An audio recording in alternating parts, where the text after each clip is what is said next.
ఆకాశ మహాకాశములను అందలి సమస్తమును సృజించిన దేవాది దేవునికి నా హృదయపూర్వక వందనములు, స్తుతులు, స్తోత్రములు సమర్పించుకుంటున్నాను. అందరికీ శుభోదయం. ఇది నా మహోన్నతుడైన దేవాది దేవుడు నీ కొరకు సిద్ధపరిచిన వాక్కు. ఆలకించుడి, నా సేవకుడు వివేకముగా ప్రవర్తించును. అతడు హెచ్చింపబడి ప్రసిద్ధుడై మహాఘనుడుగా ఎంచబడును. దేవుని నామమునకు మహిమ కలుగునుగాక. ఈ మాటలు యెషయా గ్రంథము 52వ అధ్యాయము 13వ వచనములో వ్రాయబడి ఉన్నవండి. ప్రియమైన నేస్తమా, నీ దేవాది దేవుడి దినాన నీతో సూటిగా మాట్లాడుచున్న మాట ఏమిటి అనగా, అతడు హెచ్చింపబడి ప్రసిద్ధుడై మహాగణుడుగా ఎంచబడును. ఎవరట ఈ విధముగా హెచ్చింపబడి ప్రసిద్ధతను సంపాదించుకొని ఘనుడుగా ఘనపరచబడే ఆ వ్యక్తి ఎవరు అంటే దేవాది దేవుడు చెప్తూ ఉన్నారు, నా సేవకుడు.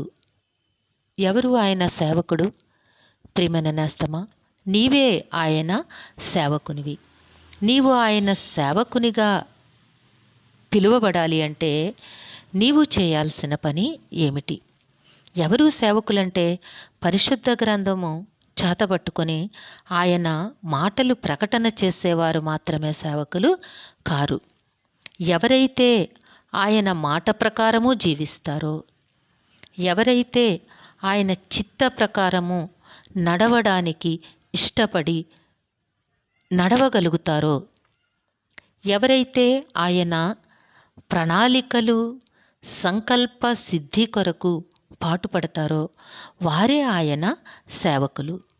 అయితే ఆయన నిన్ను సేవకుడు అని పిలిచిన దేవాది దేవుడు నీకిస్తున్న ఆశీర్వాదం ఏమిటి అంటే, నీవు హెచ్చింపబడి ప్రసిద్ధునివై మహాగణుడుగా ఎంచబడతావు.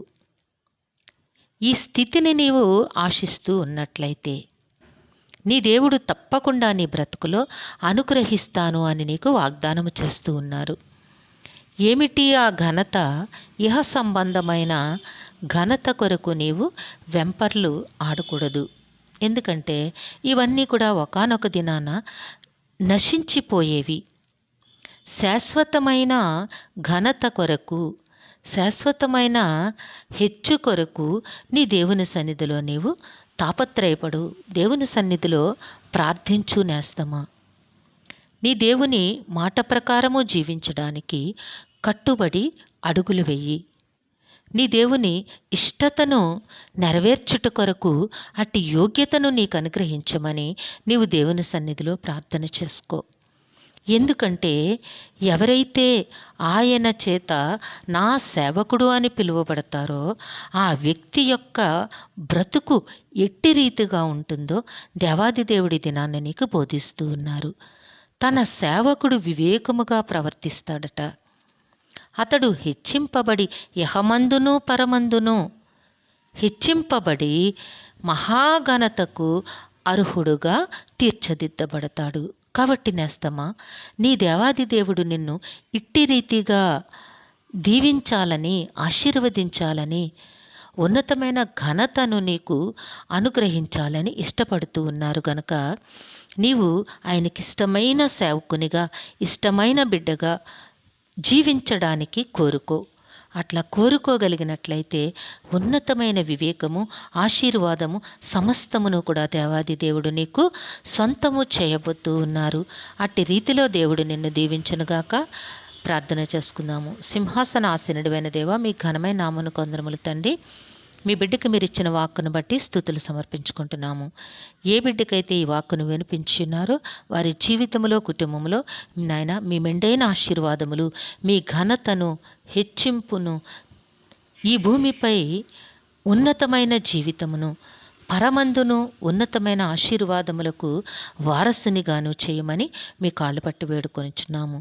ఈ దినము పుట్టినరోజు, వివాహ దిన మహోత్సవములు జరుపుకొంచిన బిడ్డలందరికీ మీ ఆశీస్సులు అనుగ్రహించి దీర్ఘాయుష్నిచ్చి కాపాడమని ఈ ప్రార్థన మా రక్షకుడును మీ ప్రియకుమారుడైన యేసుక్రీస్తు నామం పేరట అడిగి వేడుకొనిచున్నాము తండ్రి.